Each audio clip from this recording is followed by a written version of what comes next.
अस्सलाम वालेकुम, welcome back to my cooking channel. I hope so कि आप सब खैरियत से होंगे। तो आज हम बनाएंगे मैंगो डिज़र्ट, हम लबे शीरी भी कह सकते हैं क्योंकि इसमें हमने सवैयाँ डाली हैं कलरफुल सी। तो जल्दी से स्टार्ट करते हैं अपनी रेसिपी को बिना टाइम वेस्ट किए। आप उसकी लुक चेक कर सकते हैं और ट्राई ज़रूर करिएगा और मुझे फ़ीडबैक ज़रूर दीजिएगा मेरी रेसिपी का कि आपको मेरी रेसिपी कैसी लगी। तो जल्दी से स्टार्ट करते हैं अपनी रेसिपी को बिना टाइम वेस्ट किए।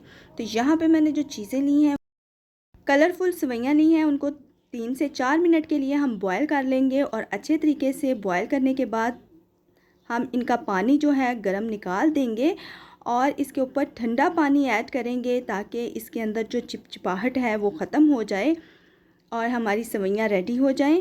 यहाँ पे मैं मैंगो कटिंग करके रख लेती हूँ उतनी देर तक।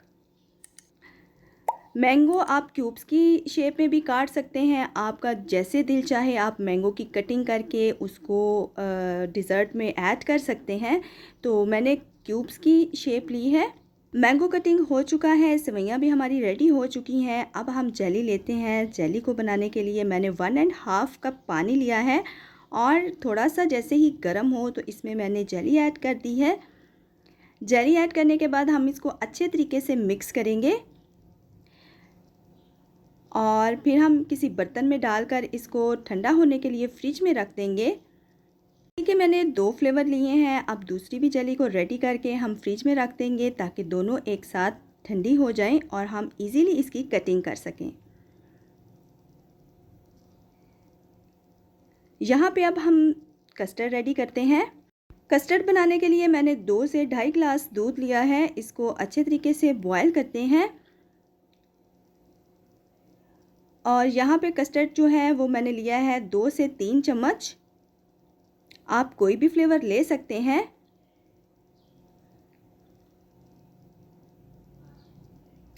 कस्टर्ड को पानी में अच्छे तरीके से डिज़ोल्व कर लेना है।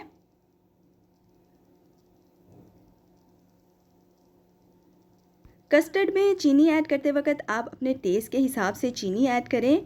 तो मैंने अपने टेस्ट के हिसाब से चीनी ऐड की है, शुगर ऐड की है। तो आपने अपने टेस्ट के अकॉर्डिंग ही इसमें शुगर ऐड करनी है। यहाँ पे मैं कस्टर्ड ऐड कर रही हूँ और साथ साथ हमने चम्मच को हिलाते रहना है ताकि इसमें लम्स ना बने। कस्टर्ड की आप कंसिस्टेंसी चेक कर सकते हैं। अगर आपको कम ज़्यादा थिक चाहिए तो आप उसके हिसाब से कस्टर्ड ऐड कर सकते हैं। यहाँ पे मैंने एक क्रीम का पैकेट लिया है। जैसे ही हमारा कस्टर्ड जो है वो अच्छे से ठंडा हो जाए तो हमने क्रीम ऐड करके अच्छे तरीके से बीट करना है।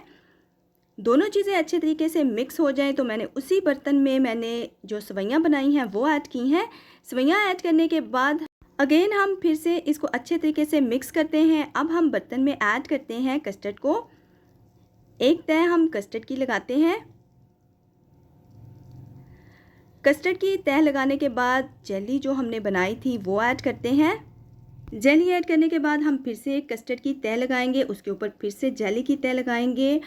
हमारा डिज़र्ट रेडी हो चुका है। उम्मीद करती हूँ कि आपको रेसिपी अच्छी लगी होगी। लाइक, शेयर एंड कमेंट ज़रूर करिएगा और अपनी फैमिली मेम्बर्स के साथ ज़रूर शेयर करिएगा ताकि उनको भी देखने को मिले।